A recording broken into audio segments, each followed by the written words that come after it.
Hello and welcome back to It's Too Late to Apologize Book Reviews. I'm Stella and today I want to talk about The Road by Cormac McCarthy.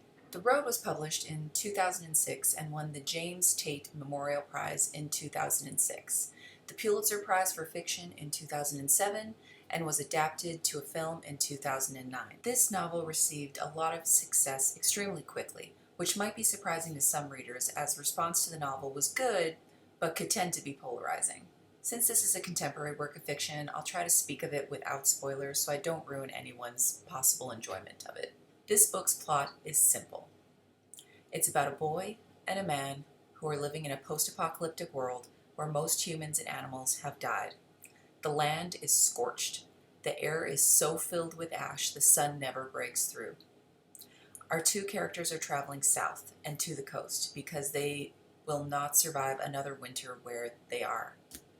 They travel by foot, pushing a shopping cart holding their meager supplies, and are in constant fear of being captured by cannibals, killed for their supplies, or starved to death on this road they have chosen. But this book is not about the apocalypse. First, let's talk about the writing. The writing is almost a character in itself. This is a stripped-back recollection of what one may need in life.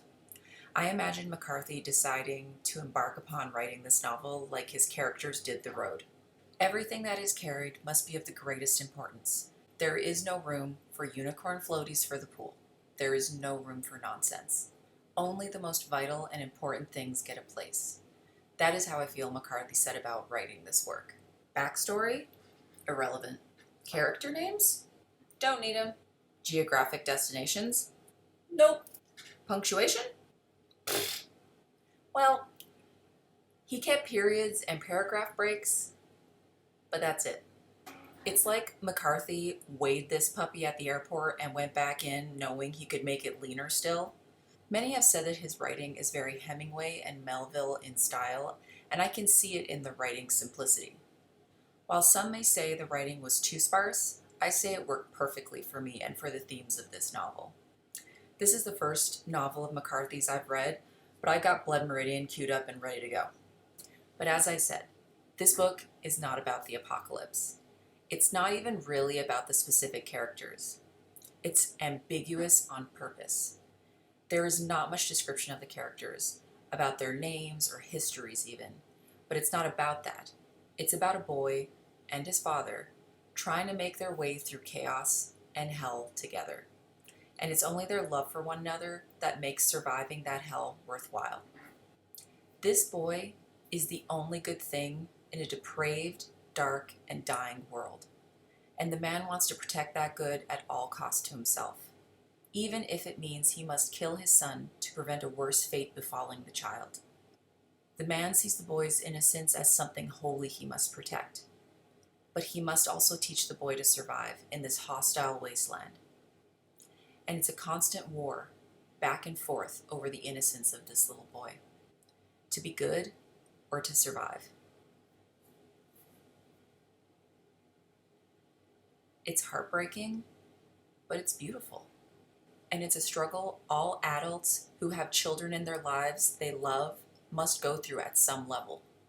It's a story about survival, but a story that questions the purpose of survival. The survival of both physical life and human compassion and ethical life. It's about the importance of delineating physical survival with the emotional ramifications of ethical survival, which is shown in the symbolism of the boy and the man carrying the flame. The boy asks the man if they carry the fire. The man is confused by this, but throughout the story, the boy asks the man if they too will resort to cannibalism to survive. The man says they will never do that, which makes me think of Meatloaf lyrics. But I won't do that. Anyways, the man prepares the boy to commit suicide. They carry a gun with one bullet, and they rehearse what to do should the man die or become captured, or should the boy be on the brink of capture. The man is constantly asking himself if he could kill the boy if it came to it. Could he kill the only thing he's living for, the most precious thing on the planet? They lay, listening. Can you do it? When the time comes? When the time comes, there will be no time. Now is the time. curse God and die? What if it doesn't fire? It has to fire. What if it doesn't fire? Could you crush that beloved skull with a rock? Is there such a being within you of which you know nothing? Can there be? Hold him in your arms, just so. The soul is quick. Pull him towards you. Kiss him, quickly. The man also struggles with understanding what God, if he indeed believes there is a God, what God could allow such a fall of humanity to happen. The story is so simple, but asks those complex questions no one knows the answer to. How does one keep going when there is no hope anywhere? How does one prepare someone else to keep going when you know your end is coming? This is a book about love and sacrifice and the meaning of suffering, which is the meaning of life itself. And I really enjoyed that McCarthy wasn't heavy-handed with it. He's not trying to make you see it his way. He's not trying to convince us of God one way or another. There's also this really interesting passage about God where the boy and the man meet an old man on the road. And this is what the old man has to say. The man says to the old man, "What if I said that he's a god?" The old man shook his head. "I'm past all that now, have been for years. And where men cannot live, gods fare no better. You'll see. It's better to be alone." So I hope that's not true, what you said, because to be on the road with the last god would be a terrible thing. So I hope it's not true. Things will be better when everyone's gone. And one wonders if the man means that God only thrives when men thrives. And when man doesn't thrive, there's no space for God. In such desolate, bleak times, there can be no God. It's interesting. But as the story goes on, the man divests himself more and more of his previous life. He lets go of things that move him. He lets go of his wife's photo, as if committing himself only to his son, to only his son's survival. And the boy slowly lets go of childish things. He lets go of toys and riding in the cart and playing as they travel. His innocence is gone, but his goodness stays. The language and dialogue is simple when survival is the topic, which is most of the novel. But I found there were several spots where the language became more complex and beautiful and poetic. The dialogue less about stark realism and more about the poetry. I found these moments possibly happened more so when deep meaning is searched or yearned for, or when an intimate moment is remembered. There is this interesting thought in the novel that the man has about how remembering a memory can damage it, and I wonder if this nostalgia made all his memories more poetic than they really were, and affected the language that McCarthy used in describing those. About the damaging memories. Rich dreams now which he loathed to wake from, things no longer known in the world. The cold drove him forth to mend the fire. Memory of her crossing the lawn towards the house in the early morning in a thin rose gown that clung to her breasts. He thought each memory recalled must do some violence to its origins. As in a party game, say the word and pass it on. So be sparing. What you alter in remembering has yet a reality, known or not. So much of the dialogue between the man and the boy is very simple and very realistic. For example, the boy says, "You mean you wish that you were dead?" "Yes." "You mustn't say that." "But I do." "Don't say it. It's a bad thing to say." "I can't help it." "I know, but you have to." "How do I do it?" "I don't know." So that's an example of the really realistic, sparse dialogue that I'm talking about. But then there's this memory that the man has about his wife who ended up committing suicide, or we assume committed suicide, before the boy and the man started their trip on the road. It turns so much more poetic and less realistic, and I wonder if it is this nostalgia that I was talking about. So the man says, "I'm begging you. I'll do anything." "Such as what?" "I should have done it a long time ago, when there were 3 bullets in the gun instead of 2. I was stupid. We've been over all of this. I didn't bring myself to this. I was brought, and now I'm done. I thought about it. I thought about not even telling you." That would probably have been the best. You have 2 bullets. And then what? You can't protect us.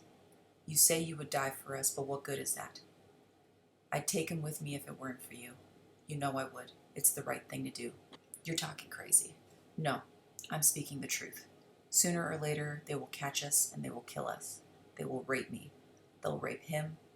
They're going to rape us and kill us and eat us, and you won't face it. You'd rather wait for it to happen, but I can't. I can't. She sat there, smoking a slender length of dried grapevine as if it were some rare cheroot, holding it with a certain elegance, her other hand across her knees where she'd drawn them up. She watched him across the small flame. We used to talk about death, she said. We don't anymore. Why is that? It's because it's here. There's nothing left to talk about. I wouldn't leave you. I don't care. It's meaningless. You can think of me as a faithless slut if you like. I've taken a new lover. He can give me what you cannot. Death is not a lover. Oh yes, he is. Please don't do this. I'm sorry. I can't do it alone. Then don't. I can't help you. They say that women dream of danger to those in their care, and men of danger to themselves. But I don't dream at all.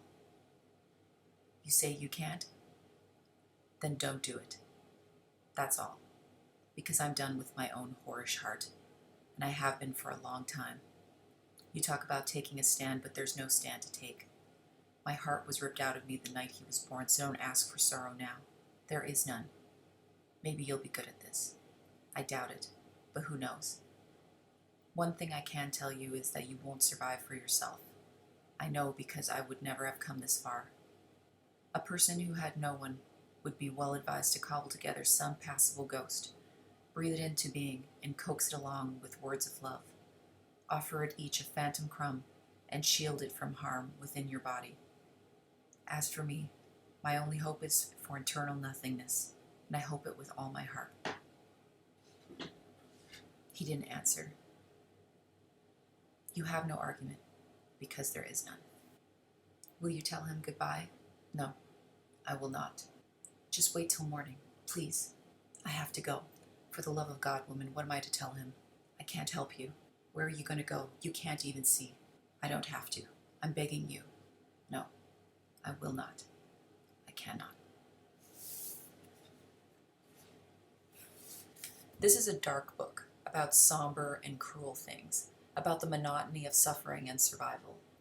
To some, the book may feel monotonous, in that survival is a repetition of finding food, almost starving, trying to avoid people to stay safe, and constantly reminding oneself of the reason you want to suffer and survive in the first place. The desperation in survival.